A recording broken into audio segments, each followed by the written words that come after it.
காசு சீரியல்ல முத்துவும் மீனாவும் ஓவரா நல்லவங்களா இருக்காங்க அப்படின்னு சொல்லிட்டு யாரெல்லாம் நினைக்கிறீங்களோ இந்த வீடியோவுக்கு ஒரு லைக் போட்டுருங்க. நீத்து சுருதியோட ரெஸ்டாரண்ட்டை எப்படியாவது இழுத்து மூடிடணும் அப்படின்னு சொல்லிட்டு நீத்து ஒரு பேக்ல போதை மருந்தெல்லாம் கொண்டு வந்து அந்த ரெஸ்டாரண்ட்ல வச்சுட்டு கிளம்பி போயிடுறாங்க. கிளம்பி போயிட்டு நீத்து போலீஸ்க்கு கால் பண்ணி நான் ஒரு ரெஸ்டாரண்ட் சொல்றேன் சார், அந்த ரெஸ்டாரண்ட்ல போதை மருந்தெல்லாம் சப்ளை பண்றாங்க, நீங்க இப்போ போனா பிடிச்சிடலாம் கையும் களவுமா, இதுல அந்த ஹோட்டல் ஓனருக்கும் சம்மந்தம் இருக்கு சார், நீங்க தான் சார் எப்படியாவது இதுல ஆக்ஷன் எடுக்கணும் அப்படின்னு நீத்து சொல்லிட்டு போனை வச்சிடுறாங்க. போலீஸ் உடனே கிளம்பி சுருதி ரெஸ்டாரண்ட்டுக்கு போறாங்க. இங்க என்ன பேகை யாரோ வச்சுட்டு போயிருக்காங்களே அப்படின்னு சொல்லிட்டு சுருதி ரவியும் பேக் திறந்து பார்க்குறாங்க. அப்போ அதில் போதை மருந்தெல்லாம் இருக்கிறத பார்த்துட்டு ஷாக் ஆகி நின்றுட்டு இருக்காங்க. கரெக்டாக அந்த நேரத்தில் சுருதியோட ரெஸ்டாரண்ட்டுக்கு போலீஸும் வந்துடுறாங்க.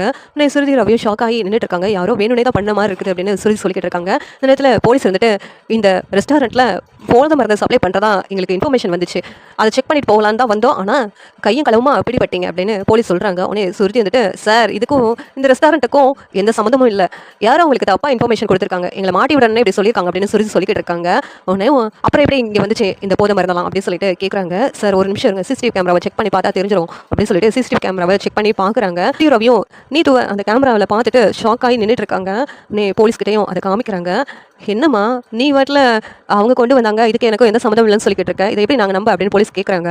சார் இவா என்னுடைய ரெஸ்டாரண்ட்டை இழுத்து மூடணும்னு சொல்லி தான் சார் இந்த மாதிரி வேலைலாம் பண்ணிக்கிட்டு இருக்கா, இவளுக்கும் எனக்கும் சுத்தமாக ஆகவே ஆகாது, என்ன இவா என் ஹஸ்பண்டை கல்யாணம் பண்ணணும்னு நினைக்கிறா, அதுக்காக நான் இடைஞ்சலாக இருக்கேன்ல, என்னை எப்படியாவது போலீஸில் அனுப்பி விட்டா அப்புறம் அவள் ஈஸியாக ரவியை கல்யாணம் பண்ணிக்கலாம்ல, அதுக்காக தான் சார் இப்படிலாம் பண்ணுறா அப்படின்னு சொல்லிட்டு சுருதி அந்த கேமராவை ஆதாரத்தெல்லாம் காமிக்கிறாங்க. உடனேவும் விசாரிக்க பார்க்கும்போது சுருதி சொல்கிறதா உண்மைன்னு சொல்லிட்டு போலீஸ்க்கு தெரிய வருது. போலீஸ் நீத்துவை போய் அரெஸ்ட் பண்ணிடுறாங்க. சீரியல் எப்படி தான் நல்லா இருக்கும் நீங்கள் நினைக்கிறீங்கன்னு கமெண்ட் பண்ணுங்கள். இந்த வீடியோ பிடிச்சிருந்தா லைக் பண்ணுங்கள், ஷேர் பண்ணுங்கள், சப்ஸ்கிரைப் பண்ணுங்கள். தேங்க்யூ.